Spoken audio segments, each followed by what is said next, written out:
पाई बोलता है शायद ऐसा हो सकता है और मुझे ये समझ नहीं आ रहा कि उस दिन आपको मेरी प्लानिंग कैसे पता चल गई। इसी दौरान पाई अपने डैड को डरा देता है जिससे उनकी डेथ हो जाती है। फिर पाई झेंग से मिलता है और उसे बताता है कि इस बार मेरे डैड की डेथ हो गई है।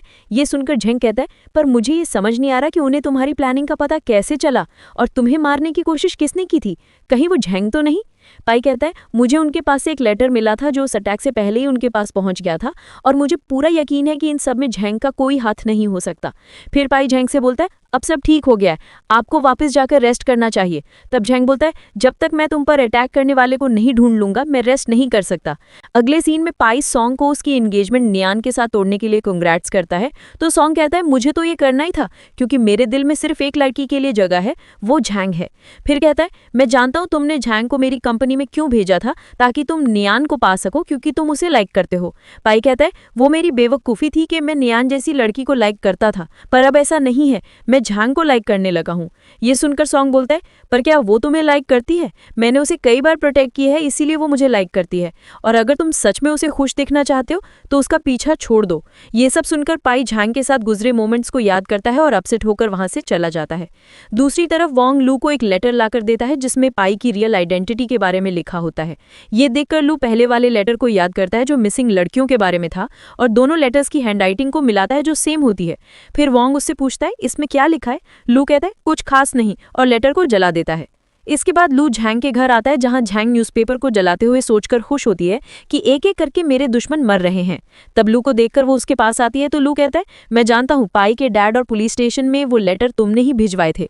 ये सुनकर वो शॉक्ड हो जाती है और अपने सारे प्लान्स को रिमाइंड करती है जिससे हमें पता चलता है कि पाई के डैड और पाई की डेथ की प्लानिंग सब झैंग की बनाई हुई थी। उसी ने पाई के डैड को लेटर भेजा था कि पाई को उसकी आइडेंटिटी पता चल गई है। इसके अलावा उसने झैंग को भी पाई के डॉक्यूमेंट्स भेजे थे जिससे उन्हें पाई की रियल आइडेंटिटी पता चली थी। अब पास्ट एंड होता है।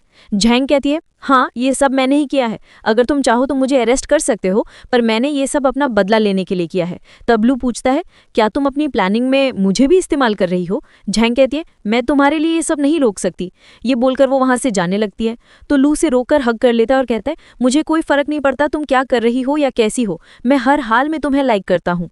फिर लू पुलिस स्टेशन आता है तभी उसे मेंग कॉल करके कहता है झैंग मेरे पास है, अगर तुम उसे जिंदा देखना चाहते हो तो सीधा मेरे पास आ जाओ और कोई चालाकी करने की सोचो मत। ये सब सुनकर लू गुस्से में वहां जाने लगता है। इधर झैंग होश में आते ही मेंग को देखकर शॉक्ड हो जाती है। फिर फ्लैशबैक शुरू होता है जिसमें हम झैंग का पास देखते हैं कि उसकी फ्रेंड मो से बचाने के लिए रूम के बाहर कर देती है और खुद मेंग के साथ रह जाती है, जहां मेंग उसके साथ जबरदस्ती करता है और वो मर जाती है। ये देखकर झैंग बहुत रोने लगती है। फ्लैशबैक एंड होते ही झैंग डरते हुए सोचती है इस बार तो मेंग के रास्ते में भी नहीं आई, फिर इसने मुझे क्यों किडनैप किया है? तो वो मेंग से पूछती है मैंने तुम्हारा क्या बिगाड़ा है, तुमने मुझे क्यों लेके आए हो? मेंग बताता है तुम्हें लू के कर्मों की सजा मिल रही है क्योंकि उसने मेरे वर्क और बाकी चीज़ों को खराब कर दिया है, इसीलिए अब मैं उसे मारकर ही दम लूंगा और मैं तुम्हें तब जाने दूंगा जब वो यहाँ आ जाएगा। उतने में लू वहाँ आकर मेंग से कहता है अब मैं आ गया हूँ, झैंग को जाने दो। पर मेंग झैंग के गले पर चाकू रखकर लू को डराने लगता है और कहता है तुम खुद को शूट करो तब मैं इसे छोड़ दूंगा। जिस पर लू गुंडों से फाइट करने लगता है तो मेंग झैंग को मारने की धमकी देने लगता है। ये देखकर लू रुक जाता है और फिर मेंग के कहने पर वो अपने हाथ में गोली चला देता है। ये सब देखकर झैंग रोने लगती है और लू को फाइट करने को कहती है। फिर इसी दौरान लू मौका देखकर मेंग का चाकू छीन लेता है और उससे मारकर बेहोश कर देता है। फिर वो जल्दी से झैंग को आजाद करने की कोशिश करता है कि इतने में मेंग फिर से उस पर अटैक कर देता है जिससे लू बेहोश हो जाता है। तब झैंग सोचती है कि लू की डेथ हो गई है, जिससे वो बहुत ज्यादा डिप्रेस्ड हो जाती है और मेंग पर अटैक कर देती है और उसे तब तक मारती है जब तक वो मर नहीं जाता। फिर वो लू के पास जाकर उसे हक कर लेती है। इतने में वोंग अपनी टीम को लेकर वहां आता है और लू के पास जाने लगता है तो झैंग उसे हकती है लू के पास कोई नहीं आ सकता, मैं उसे कुछ नहीं होने दूंगी। वोंग उसे समझाने की कोशिश करता है कि वो लू को कुछ नहीं करेगा। तभी लू होश में आकर झैंग को हग कर लेता है। उसे जिंदा देखकर झैंग बहुत खुश हो जाती है और रोने लगती है। लू उसे कंफर्ट करते हुए कहता है अब सब ठीक हो गया, तुम्हें डरने की जरूरत नहीं है। नेक्स्ट सीन एक हफ्ते बाद का दिखाता है जिसमें वांग लू से कहता है कि अब ये सब करना बंद कर दो क्योंकि लास्ट टाइम तुम्हें गोली लग गई थी पर तुम बच गए, मैं तुम्हारे लिए बहुत परेशान हो जाता हूँ। लू बोलता है ये मेरा काम है, मुझे करना होगा। तभी जांग को आता देख लू वांग को जाने को कहता है। जांग लू से थोड़ी दूर खड़ी होती है तो लू कहता है अगर तुम इतनी दूर रहोगी तो मैं हक कैसे करूंगा। ये सुनकर जांग उसके पास आती है, लू से अपने करीब बिठा लेता है और कहता है अब मैं ठीक हूँ, तुम रोना बंद करो। जांग बोलती है अगर तुम मर जाती तो मैं किसी और को अपना बॉयफ्रेंड बना लेती और तुम्हें भूल जाती। फिर कहती है मैं तुम्हारी कब्र पर भी कभी नहीं आती। ये सब सुनकर लू बोलता है, मैं जानता हूँ तुम ये करने वाली थी। ये कहते हुए वो उसे किस करने लगता है, फिर जांग भी उसे फील करती है और हक कर लेती है और दोनों नाइट स्पेंड करते हैं। इसके बाद हम देखते हैं कि रेनलाए जांग से मिलकर उसे बताते हैं कि मैं लू का डैड हूँ और तुम्हें पता ही है कि इस टाइम लू की क्या सिचुएशन है। जब तुम्हें पता चला कि लू पुलिस में है तो तुमने सोचा क्यों ना उससे अंदर की जानकारी ले लूँ और उसे शील्ड की तरह यूज़ करूँ जिससे तुम हमेशा प्रोटेक्शन में रहो। इसलिए आज लू इस हालत में तुम्हारी वजह से है। फिर कहते हैं मेंग जिन का पार्टनर था इसलिए अब वो मेंग की मौत का बदला लेगा, जिसमें मैं नहीं चाहता कि लू को कुछ हो। लास्ट टाइम उसकी लक अच्छी थी जो वो बच गया, पर हमेशा ऐसा नहीं हो सकता। ये सब बोलकर रेनलाए वहां से चले जाते हैं। तब जांग उनकी बातों को सोचकर अपसेट हो जाती है। फिर जांग लू के पास जाकर उसकी कंडीशन के बारे में पूछती है। लू कहता है मेरा हाथ ठीक हो गया है, यकीन नहीं है तो तुम खुद ही देख लो। तब जांग इमोशनल हो जाती है और सोचने लगती है कि लू के साथ ये सब क्यों हो रहा है। तभी लू उसे हक करके कहता है जब तक तुम मेरे साथ हो मुझे कुछ नहीं हो सकता। तभी वहां वांग आ जाता है। उसे देखकर जांग लू से अलग होती है। वांग लू को बताता है कि मेंग के आदमी कुछ भी कन्फेस नहीं कर रहे हैं। फिर जांग लू और वांग के साथ डिनर कर रही होती हैं। वांग जांग से पूछता है तुम और लू पहली बार कब मिले थे। जांग बताती है मैं और लू क्लासमेट्स थे। वांग फिर पूछता है क्या तुम पहले लू को लाइक नहीं करती थी, क्योंकि तुम दोनों एक दूसरे को इतने सालों से जानते हो पर फिर भी तुम अब मिली हो। ये सुनकर जांग अनकंफर्टेबल हो जाती है। उसे देखकर लू समझ जाता है कि ये क्वेश्चन जांग को डिस्टर्ब कर देगा, पर जांग वांग को बताती है पहले लू मुझे अच्छा नहीं लगता था पर अब ऐसा नहीं है। तब लू वांग को चुप रहने का इशारा करता है, पर फिर भी वो जांग से सवाल पूछने लगता है, जिसे लू तंग आकर उसे साइड में ले जाता है और कहता है ये सब पूछने के लिए मना किया था। तो वांग कहता है मुझे लगता है जांग तुझे यूज कर रही है क्योंकि उसे देखकर नहीं लगता कि वो तुझ में इंटरेस्टेड है। ये सब उसका प्लान है, वो तुझे ट्रैप करने की कोशिश कर रही है। इन बातों से लू पर कोई असर नहीं होता और वो वांग से कहता है मैं जानता हूँ जांग को एक दिन मुझसे प्यार हो जाएगा। इसके बाद लू जांग के लिए गिफ्ट लेने एक स्टोर में जाता है और वहां से एक लॉकेट लेता है। तभी वहां सॉन्ग आता है और लू को देखकर हेलो करता है। फिर दोनों एक दूसरे से पूछते हैं क्या तुम अपनी गर्लफ्रेंड के लिए गिफ्ट लेने आए हो, तो दोनों का जवाब भी सेम होता है हाँ। ये सुनकर सॉन्ग और लू स्माइल करने लगते हैं। फिर हम देखते हैं कि फेंग जांग से कहता है उस दिन स्टेशन पर जो भी हुआ उसमें लू की गलती नहीं थी, उसकी ग्रैंडपा की थी, इसलिए तुम अब सॉन्ग को माफ कर दो। इतने में वहां सॉन्ग आकर कहता है सॉरी उस दिन मैं तुम्हें प्रोटेक्ट नहीं कर पाया। ये सुनकर जांग बताती है मैं किसी को लाइक करने लगी हूँ पर इसका मतलब ये नहीं कि मैं तुमसे नफरत करती हूँ। तब सॉन्ग इमोशनल हो जाता है और जांग को नेकलेस पहनाने लगता है। तभी वहां लू आकर देखता है कि सॉन्ग जांग को नेकलेस पहना रहा है। ये देखकर उसे सॉन्ग की वो बात याद आती है कि वो अपनी गर्लफ्रेंड के लिए गिफ्ट ले रहा है, कर उन्हें देखने लगता है। इसके बाद जांग सॉन्ग से पूछती है तुम मेरे लिए गिफ्ट क्यों लाए हो। सॉन्ग बोलता है ये मेरी अपॉलॉजी के लिए है। जांग कहती है मुझे पता है जो हुआ उसमें तुम्हारी गलती नहीं थी, इसलिए हमारी फ्रेंडशिप को इससे कोई असर नहीं होगा। ये सुनकर सॉन्ग स्माइल करता है और वहां से चला जाता है। तब लू जांग के पास आकर कहता है मैं तुम्हारे लिए गिफ्ट लाया हूँ। फिर वो अपना लाया नेकलेस दिखाकर उसे पहनाता है और सॉन्ग का पहनाया नेकलेस उठाकर ले जाता है। ये देखकर जांग समझ जाती है कि लू ने उसे सॉन्ग के साथ देख लिया है, इसलिए वो लू को रोकने की कोशिश करती है पर वो अपसेट होकर चला जाता है। इधर लू सॉन्ग के पास आकर उसका नेकलेस वापस करता है और जाने लगता है। तो सॉन्ग उससे पूछता है मैं ये जानना चाहता हूँ कि तुम जांग से कब मिले और तुम दोनों कब से साथ हो। लू कहता है तुम्हें ये जानने की जरूरत नहीं है, और रही जांग की बात तो उसने तुम्हारे साथ अपना रिवेंज लेने के लिए क्लोजनेस बढ़ाई थी, इसलिए अब वो सब भूल जाओ। ये बोलकर लू वहां से चला जाता है। दूसरी तरफ जांग लू के बारे में सोचकर अपसेट होती है और उसे कॉल करने लगती है पर वो कॉल रिसीव नहीं करता, इसलिए जांग पुलिस स्टेशन जाकर लू के बारे में पूछती है। वांग बताता है वो एक मिशन पर गया है, उसे आने में बहुत लेट होगा, तुम घर पर ही उसका वेट करो। तो जांग चली जाती है। तब अंदर से लू बाहर आता है तो वांग उससे पूछता है तुम जांग को अवॉइड क्यों कर रहे हो, इससे कोई फायदा नहीं होने वाला। लू कहता है तुम्हें मुझे समझाने की जरूरत नहीं, मिशन पर फोकस करो और बैजाओ पर चलने की तैयारी करो। फिर लू रेलवे स्टेशन आता है और मो के साथ आए एक गुंडे चेन को पकड़ लेता है। इस दौरान जांग वहां आती है और मो को अपने साथ ले जाती है। ये देखकर लू वांग से कहता है तुम इसे ले जाओ। फिर वो जांग के पीछे आकर उससे कहता है तुम इसके साथ कहाँ जा रही हो। मो भी कंफ्यूज होकर जांग और लू की बात सुनने लगती है क्योंकि उसे याद नहीं होता कि जांग पहले उसकी फ्रेंड थी। जांग लू को बताती है ये मो है और मेरी पुरानी फ्रेंड है, हमारे एक दूसरे से कांटेक्ट नहीं था पर अब हम दोनों मिल गए हैं। ये सुनकर लू कहता है पर मुझे इस पर शक है कहीं ये कोई क्रिमिनल ना हो। मो बोलती है मैं इसे जानती हूँ, ये मेरी फ्रेंड है, इसलिए अब हम दोनों साथ रहेंगे, तुम्हें फिक्र करने की जरूरत नहीं। तब लू कहता है ठीक है मगर अपना ध्यान रखना। उसके बाद जांग मो को घर लेकर आती है तो मो कहती है मुझे वापस से रेलवे स्टेशन जाना होगा क्योंकि मेरा सूटकेस वही रह गया है। जांग कहती है ठीक है चली जाना, पर तब तक तुम मेरे कपड़े पहन सकती हो। अब मो रास्ते में जा रही होती है तभी वहां कुछ गुंडे आकर उसे रोकते हैं तो मो उन्हें पहचान लेती है क्योंकि वो उसके साथी होते हैं। मो पूछती है, तुम लोग यहाँ क्यों आए हो? एक गुंडा उसे बताता है, हमें जॉय ने तुम्हें मारने के लिए भेजा है। ये बोलकर वो मो पर अटैक कर देता है। तभी वहाँ लू आता है और उन गुंडों से फाइट करके उन्हें हरा देता है। इतने में एक गुंडा उसकी तरफ आ रहा होता है तो मो उसे चाकू से मार देती है।